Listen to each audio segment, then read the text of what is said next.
स्वागत है दोस्तों। स्टडी फॉर यूपीएससी में हम लोग टॉपिक वाइज करंट अफेयर पढ़ रहे थे और साइंस टेक में हम लोगों ने मार्च की शुरुआत कर दिया था। आज मार्च का पार्ट 2 है 2025 का। ठीक है, देखिए इसमें कल ही मतलब जब हम इसको पढ़ा रहे थे साइंस एंड टेक का लेक्चर प्रीवियस वाले में, उसमें बता दिए थे कि अगला हम लोग आइंस्टाइन वलय यानी कि आइंस्टीन रिंग के बारे में पढ़ेंगे। ठीक है, तो पहले इसको हम पढ़ेंगे क्यों, हम आपको ये भी बता चुके हैं कि यूरोपीय अंतरिक्ष एजेंसी का जो दूरबीन है, अंतरिक्ष दूरबीन, ठीक है, स्पेस ऑब्जर्वेटरी बोलते हैं इसको या टेलीस्कोप, जिसका नाम है यूक्लिड, उसने NGC 6505 आकाशगंगा, ये आकाशगंगा का नाम है, उसमें एक नया आइंस्टाइन वलय खोजा। ठीक है, इससे पहले हब्बल टेलीस्कोप भी बहुत सारे आइंस्टाइन रंग को खोज चुका है, लेकिन जब ये खोजा तो फिर से न्यूज में आई है, तो इसको हम लोग देखते हैं। तो पहली बात तो आइंस्टाइन वलय होता क्या है, तो ध्यान दीजिएगा, यह एक फेनोमेना है। ठीक है, किसका, तो ग्रेविटेशनल लेंसिंग का। ठीक, आइंस्टाइन वलय क्या है, एक लाइन में अगर कहे तो ये ग्रेविटेशनल लेंसिंग का फेनोमेना है। तो पहले हम लोग देख लेते हैं ग्रेविटेशनल लेंसिंग क्या होता है। देखिए, आइंस्टाइन का एक लॉ है जिसका नाम है सापेक्षता का सिद्धांत। ठीक है ना, इसके अनुसार ये क्या कहते हैं कि अगर कोई मैसिव ऑब्जेक्ट जैसे कि गैलेक्सी हो गया, ब्लैक होल हो गया, वो क्या करता है ना, अपने आसपास के स्पेस को कर्व कर देता है, मोड़ देता है। ये इस थ्योरी के अनुसार से क्या कहना चाहते हैं कि कोई भारी ऑब्जेक्ट है, वो क्या करेगा, वो स्पेस एंड टाइम को, स्पेस को क्या करेगा, कर्व कर देगा। नहीं समझे, देखिए आप एक समझ लीजिए कि ये अगर ये गमछा है एकदम सीधा, इस पेज को आप मान लीजिए कि गमछा, ठीक है, और इसको हम एक सीधा बांध दे, दोनों चारों तरफ से इसको सीधा सीधा बांध दे। अब हम इस पे एक आपको कोई भारी सा ईंट रख दे इस पे, तो क्या होगा, ये झुकेगा कि नहीं झुकेगा, तो ये थोड़ा सा झुक जाएगा, यानी कि वो इस तरह से हो जाएगा। ठीक है ना, यानी कि ये नीचे की तरफ सरक जाएगा। तो वही कहता है कि वो कर्व कर देता है, भले ही कितना भी टाइट से बंधा क्यों ना हो, कोई मैसिव ऑब्जेक्ट अगर आएगा तो अपने आसपास के स्पेस को मोड़ देगा। अब समझिए, इसका जो कोई यहाँ पे कोई भारी ऑब्जेक्ट है, ब्लैक होल, और इतना भारी था कि ये क्या किया, स्पेस टाइम को कर्व कर दिया, मोड़ दिया।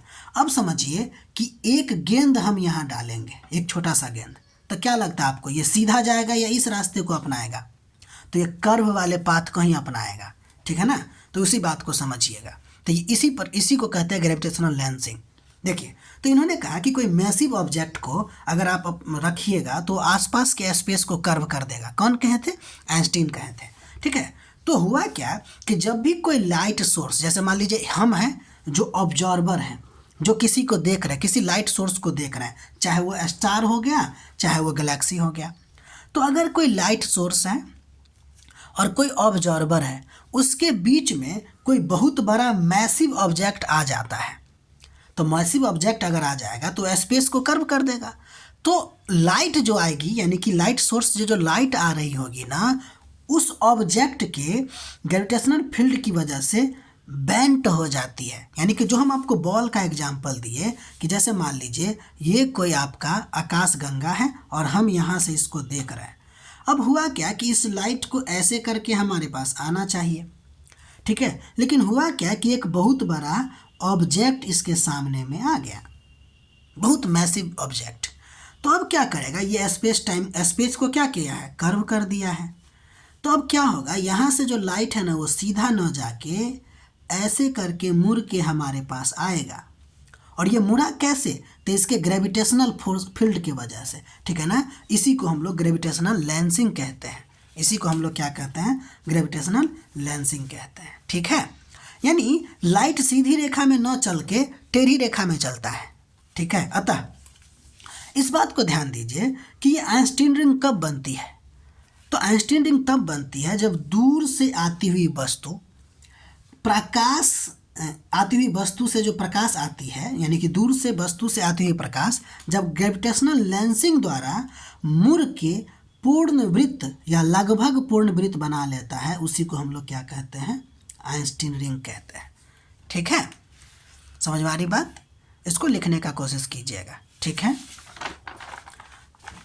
तो आइंस्टीन रिंग का इम्पोर्टेंस क्या है, तो इस बात को ध्यान दीजिएगा कि यह जो है ना एस्ट्रोनॉमिकल स्टडी में बहुत ज़्यादा यूजफुल है, क्योंकि इससे हम डार्क मैटर का पता लगाते हैं और कोई डिस्टेंट गैलेक्सी के बारे में भी हम लोग आइडिया लगाते हैं। देखिए डार्क मैटर क्या है, वैसे भी हम इसको पढ़ेंगे आपको, ठीक है ना, साइंस एंड टेक के लेक्चर में ही पढ़ेंगे। लेकिन फिलहाल ये ध्यान दीजिएगा कि डार्क मैटर एक ऐसा मैटर होता है ना जो न तो लाइट को एब्जॉर्ब करता है और ना ही लाइट को रिफ्लेक्ट करता है, कुछ अजीब टाइप का ये होता है, ठीक है ना।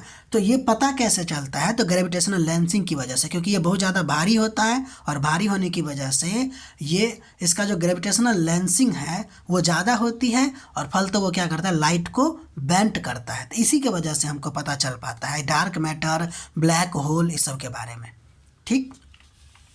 अब अगला नंबर टॉपिक जो इम्पोर्टेंट में है उसका नाम है भारत का एआई मिशन से संबंधित कुछ बातें। देखिए क्या हुआ कि सरकार जो है एआई कोष लॉन्च किया, ठीक है, लॉन्च किया, जो एक प्रकार का ना डेटा का भंडार है ना, स्टोर हाउस है समझ लीजिए, किसका, तो मॉडल और उपकरण बनाने के लिए डेटा का, ठीक है।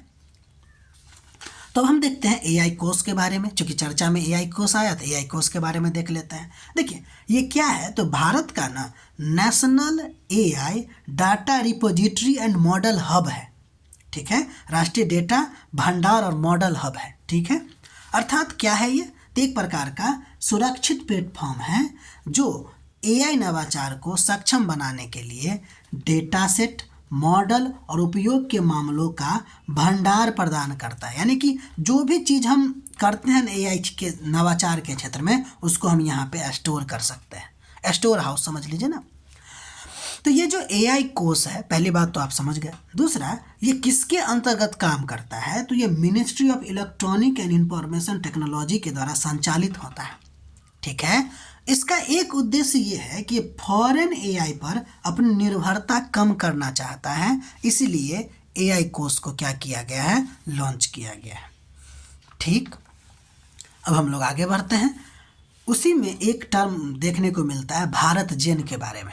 अब देखिए ये जो भारत जेन है वो क्या है, तो एक प्रकार का यह चैट जीपीटी की तरह ही है, लेकिन ये indigenous multi modal large language model है, ये समझ रहे हैं। यानी भारत जेन क्या है, तो ये चैट जीपीटी की तरह है, जो चैट जीपीटी में हम लोग काम करते हैं वही आपका भारत जेन है। लेकिन ये जो है ना ग्लोबल जीडीपी, मतलब कि ग्लोबल है, एआई है, और जबकि भारत जेन जो है वो अपने भारत का ही है, इंडिजिनियस है, अपने भारतीय भाषाओं के लिए लार्ज लैंग्वेज मॉडल यानी LLM।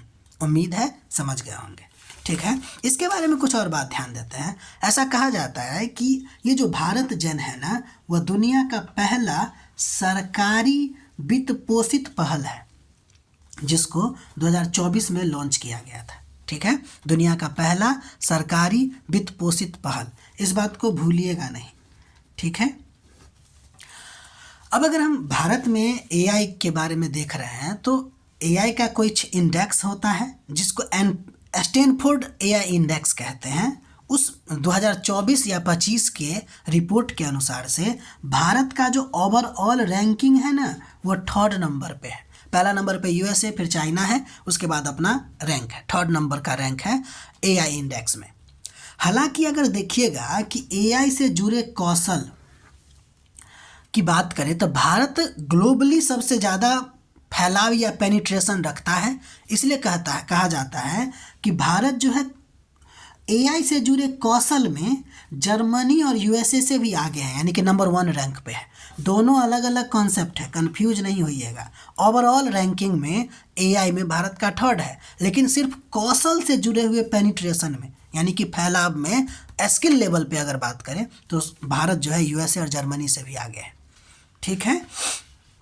अब हम लोग आगे बढ़ते हैं, एक रोग के बारे में बात करते हैं जो आपको मानसून के मौसम के दौरान या उसके बाद उड़ीसा, तमिलनाडु, केरला में फैलने की बहुत ज़्यादा संभावना रहती है, ठीक है ना। तो देखिए ये इस रोग का नाम है आपको मेलियोइडोसिस, है ना, या मेलियोडोसिस कह सकते हैं इसको, ठीक है। ध्यान दीजिए ये है क्या, तो पहली बात तो ये एक संक्रामक बीमारी है और किसके कारण होता है, तो बैक्टीरिया के कारण। उस बैक्टीरिया का नाम है ग्राम नेगेटिव बैक्टीरिया ये बैक्टीरिया के प्रकार में आते हैं, ग्राम नेगेटिव बैक्टीरिया, और उसका नाम है आपको वर्क होल्डरिया स्यूडोमेलाई। ठीक है, बस आपको इतना ध्यान रखना है कि यह एक प्रकार का मतलब कि बैक्टीरियल संक्रामक रोग है। ठीक है, अब ये जो रोग है मेलियोडोसिस, ठीक है, ये जो आपको है अक्सर मिट्टी या खारे पानी के संपर्क से फैलता है। ठीक, अन्य बातें इसके बारे में अगर देखें तो इस रोग का जो प्रसार है वो आपको पर्यावरण कारणों जैसे कि वर्षा, तापमान और आर्द्रता इत्यादि से प्रभावित होती रहती है। ठीक है, ध्यान दीजिएगा, यह जो रोग है ना वो आपको इसकी उच्च मृत्यु दर के लिए ज़्यादा जाना जाता है। इसके पीछे कारण है कि इसका जो लक्षण है ना वो बुखार होता है, सिर दर्द होता है, थकान होता है, फेफड़े में संक्रमण होता है। इसके कारण लोग कन्फ्यूज हो जाते हैं और इसको या तो निमोनिया का लक्षण नहीं तो तपेदिक का लक्षण समझ के गलत तरीका से इसको क्या किया जाता है, उपचार किया जाता है। ठीक है, इसके वजह से उपचार नहीं होने की वजह से बहुत ज़्यादा मृत्यु दर देखने को मिलती है। ठीक है, तो ये था आपको टॉपिक वाइज करंट अफेयर में मार्च 2025 का पार्ट 2। अभी इसका एक पार्ट और आएगा, फिर हम लोग अप्रैल पे चलेंगे। ठीक है, तब तक के लिए आप लोग इतना नोट बनाइए, अपना पढ़ाई करते रहिए। हमारा प्रयास अच्छा लग रहा है तो लाइक कीजिए, सब्सक्राइब कीजिए और शेयर कीजिए। मिलते हैं अगले वीडियो में।